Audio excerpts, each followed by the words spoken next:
नमस्कार। आइए बात करते हैं अंतर्राष्ट्रीय ज्ञान स्थल बोध गया, जहाँ पर महाबोधि मेडिटेशन सेंटर की सभागार में एक दिवसीय बुद्ध पूर्णिमा एवं धम्म पर एक सेमिनार का आयोजन किया गया एवं दीप प्रज्वलित कर उद्घाटन। उसके बाद शाम होते ही धम्म यात्रा का भी आयोजन किया गया, जहाँ नारे के साथ बोधिया से धर्मांतर निकला। तो आइए देखते हैं बोधिया की रिपोर्ट।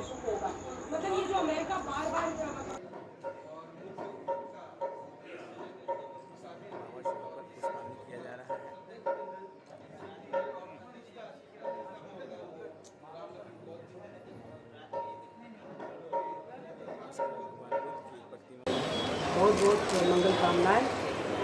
जैसा कि सभी भारतवर्ष के लोगों को पता है कि जो बोध गया टेम्पल एक्ट जो 1949 में बना, जिसे बीटी एक्ट करते हैं 1949, और उसके माध्यम में यह व्यवस्था दी गई कि जो बोध गया टेम्पल मैनेजमेंट कमेटी बनेगी, उसके तहत उसमें DM पदेल अध्यक्ष हो गए और 4 जो हिंदू हो गए, 4 जो है बुद्धिस्ट हो गए। उसको लेकर के पूरे देश के अंदर जो माहौल बना हुआ है, इस देश में हर धर्म के अनुयायियों को उनके जो धार्मिक स्थल है उसको संरक्षित करने के लिए जो कमेटी बनाई जाती है, उसमें कोई उसी धर्म के धर्मावलंबी रहते हैं। लेकिन BT एक्ट 1949 जब बना, उसके तहत जो केवल बौद्धिस्टों को न दे करके उसमें 4 हिंदू को सम्मिलित किया गया, जिसके विरोध में यूँ गए BT एक्ट को निरस्त करने के संदर्भ में आज बोध गया में बुद्ध महोत्सव, बुद्ध पूर्णिमा महोत्सव का आयोजन किया गया है। साथ में ही धम्म यात्रा यहाँ से सुजाता बाईपास से धरना स्थल और धरना स्थल से आपके मेन टेम्पल महाबोधि महाविहार टेम्पल गए। और आज के दिन मैं यही इस कार्यक्रम के माध्यम से, बुद्ध महोत्सव के माध्यम से, धम्म यात्रा के माध्यम से पूरे देशवासियों को और जो हमारे विदेश में बौद्ध धर्म के मानने वाले हैं उनको संदेश ये देना चाहिए कि यह आंदोलन किसी व्यक्ति के या किसी धार्मिक संस्था के विरुद्ध में नहीं है, बल्कि अपने मानवीय हक और अधिकार और धार्मिक स्वतंत्रता के लिए इस धार्मिक स्वतंत्रता की लड़ाई हम लोग लड़ रहे हैं। और यह लड़ाई वास्तव में लड़ने की जरूरत नहीं है। सरकार को स्वतः संज्ञान में ले करके जो बौद्ध धर्म के जो मानने वाले हैं के साथ न्याय करना चाहिए और BT एक्ट में ऑलरेडी संशोधन करके उसको रद्द करके पुनः इसको नए ढंग से सूचित करके यह BT एक्ट 1949 को रद्द किया जाता है और BT एक्ट 2025 को बनाया जाता है 2025, जिसमें केवल बौद्धों का इसमें रहेगा, ट्रस्टी रहेंगे, वही इसको संचालित करेंगे। ऐसा इस बौद्ध महोत्सव के माध्यम से ये संदेश देता है। और दूसरी चीज़ है कि जो टाइटल में आप लोगों ने देखा है कि बौद्ध विरासत बौद्धों का, जो बौद्ध विरासत का संरक्षण बौद्धों द्वारा किया जाना चाहिए। और ये इस दर्शन पर आधारित है कि आप रामलला को देख लीजिए, रामलला जो ट्रस्ट बना वहाँ के हिंदू लोग हैं। आप चाहे पुरी का मंदिर देख लीजिए, चाहे आपके जगन्नाथ का देख लीजिए, चाहे आप शिरडी का साईं बाबा देख लीजिए, चाहे मुस्लिम के मदरसे को देख लीजिए, तमाम हिंदू मंदिर। नहीं, हम मात्र हिंदू मंदिर में संकलित नहीं हो रहा है।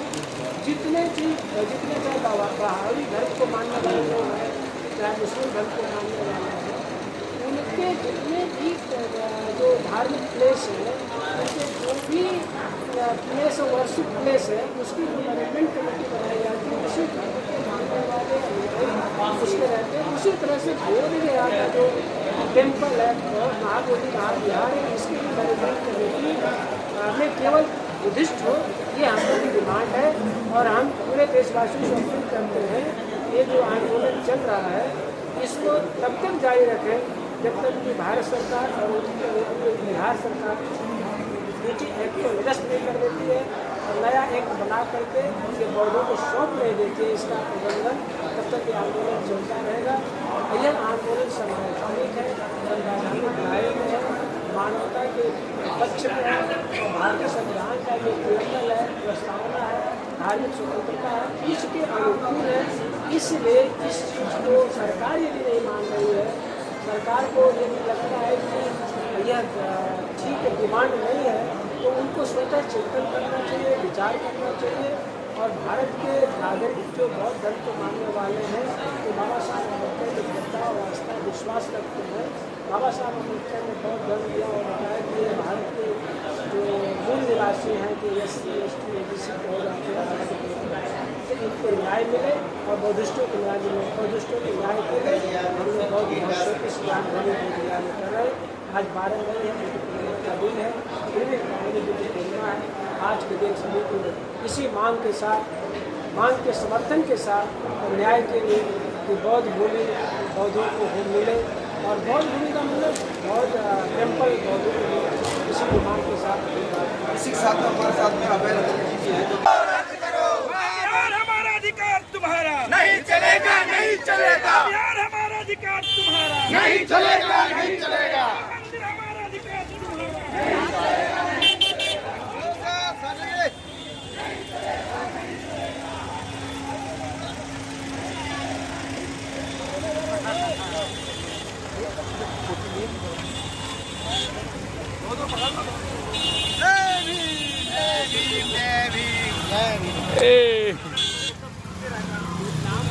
डीजे ना ये ना